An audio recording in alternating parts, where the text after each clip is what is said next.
historias ocultas de la mano peluda, el llamado. En el centro de la ciudad, Javier y su abuela Cecilia habitaban un apartamento en el que experimentaban situaciones extrañas desde 17 años atrás.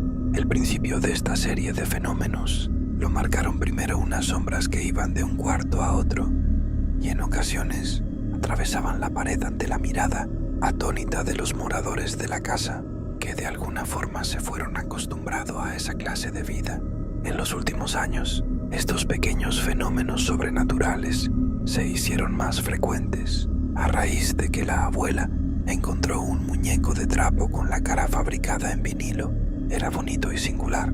La anciana jamás había visto uno que se le pareciera y al verlo tirado en la calle, decidió llevárselo a casa. Al llegar el muñeco a la casa, la situación cambió radicalmente. Con frecuencia las luces y los aparatos eléctricos se encendían y apagaban solos, y en varias ocasiones los muebles cayeron sin razón aparente. En ocasiones una mujer vestida de blanco se asomaba por la ventana de la habitación de la abuela, cosa que no era razonable tomando en cuenta que abuela y nieto vivían en el segundo nivel. Llegó el momento en que las cosas se volvieron tan graves que era imposible dormir en la casa. En la madrugada las camas se movían solas y los fenómenos extraños a los que estaban acostumbrados se intensificaron. La familia vivía un verdadero infierno. Cierto día, al no soportar más doña Cecilia la terrible situación, en un acto desesperado se cortó las venas con la intención de algo que la oportuna intervención de los servicios médicos impidió. La situación continuaba tensa y llegó el momento en que la abuela y el nieto pasaban casi todo el tiempo en la calle.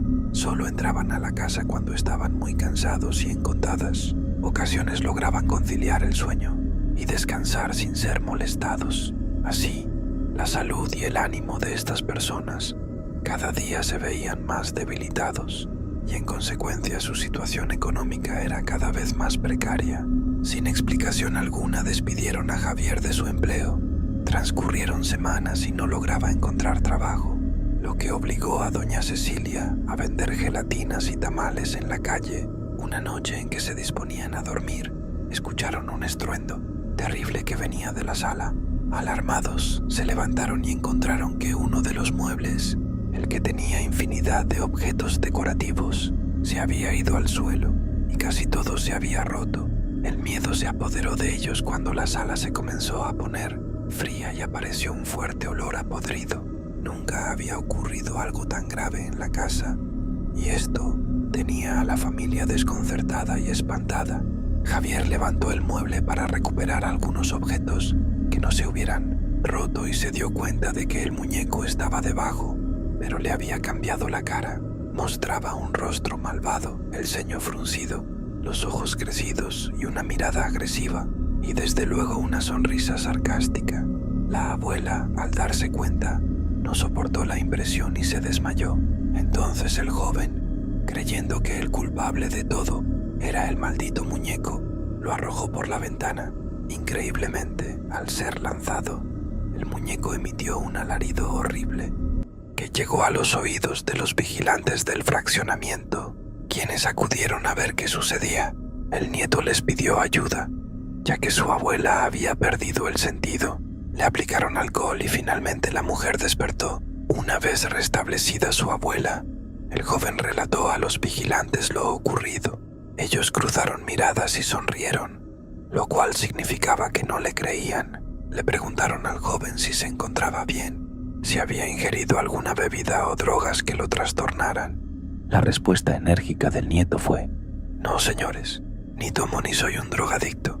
Si quieren, vamos a la planta baja para que vean al muñeco y crean lo que digo». Y así lo hicieron. A los vigilantes los acompañaba un perro pastor alemán, y al llegar a donde se supone estaba tirado el muñeco, había desaparecido. Buscaron en los alrededores y en cierto momento el perro se inquietó y comenzó a ladrar desesperadamente frente a unos arbustos. El animal se acercó a las plantas y regresó aullando, como si alguien lo hubiera golpeado. Los vigilantes y el joven se acercaron al matorral y al iluminar con sus linternas, Se llevaron una gran sorpresa cuando vieron que el muñeco, que medía escasos 40 centímetros, corría como si tuviera vida propia. Uno de los guardianes exclamó: «Dios mío, no puede ser, es el diablo». Los tres se persignaron, comenzaron a rezar y luego los agentes se dirigieron a la caseta de vigilancia.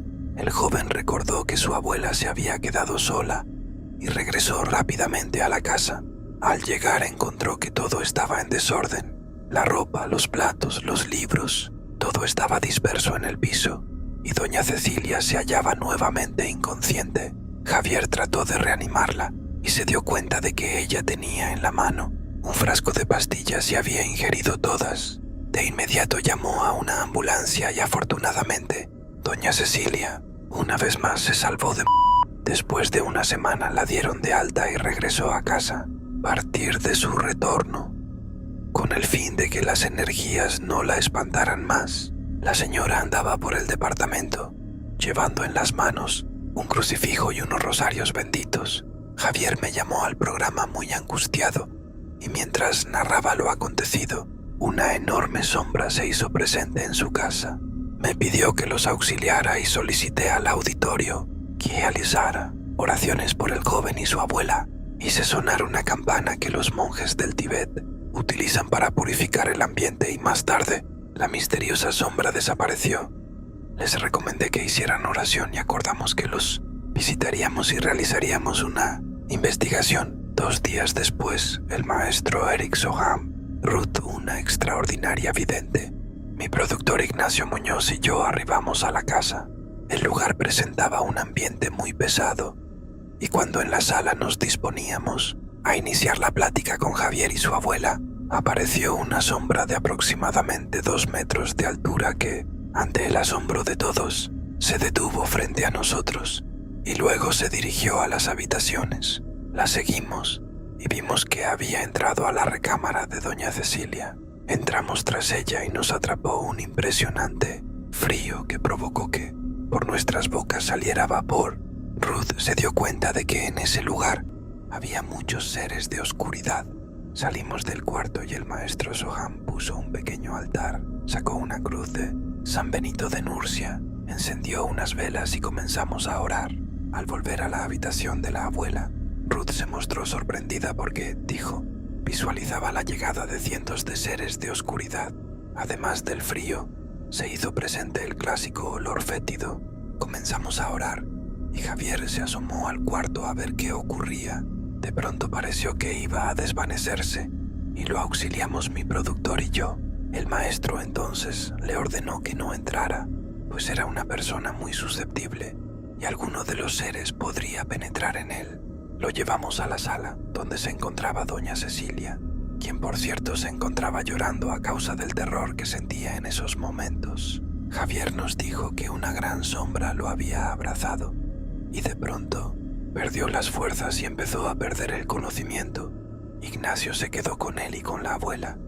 Yo regresé a la habitación. Los parapsicólogos tenían los ojos cerrados y rechazaban con oraciones en latín toda la maldad que esa habitación encerraba. Abrí mi Biblia y comencé a orar. Sorpresivamente, un florero que estaba en una repisa, percibí la ráfaga producida por el desplazamiento del objeto. Salió disparado hacia mi rostro. Logré evitar el golpe y Geto, que fue a estrellarse en la puerta de un closet. En ese momento escuchamos gritos de Javier y su abuela, que mencionaban que la sombra se hallaba en la sala. Los parapsicólogos se quedaron en la recámara orando, y yo me dirigí a la sala. De repente sentí que algo me tomaba de la pierna izquierda y casi me inmovilizaba. Invoqué la ayuda de Dios y la molestia desapareció. Luego la sombra abrió la cortina que separaba un pasillo de la sala y entró a una segunda recámara. Me di cuenta de que se había postrado en la cama del joven. Javier, aterrorizado, tomó una cruz que estaba colgada y comenzó a rezar de rodillas. Más tarde acudieron el maestro, Soham y Ruth y nos comunicaron que en ese lugar había un poderoso ser de oscuridad que una persona de nombre Raziel en algún momento había llamado. Seguramente esa persona había habitado el departamento, pero con ayuda de seres de luz, los demonios se habían retirado y la tranquilidad llegó de nuevo a esa casa.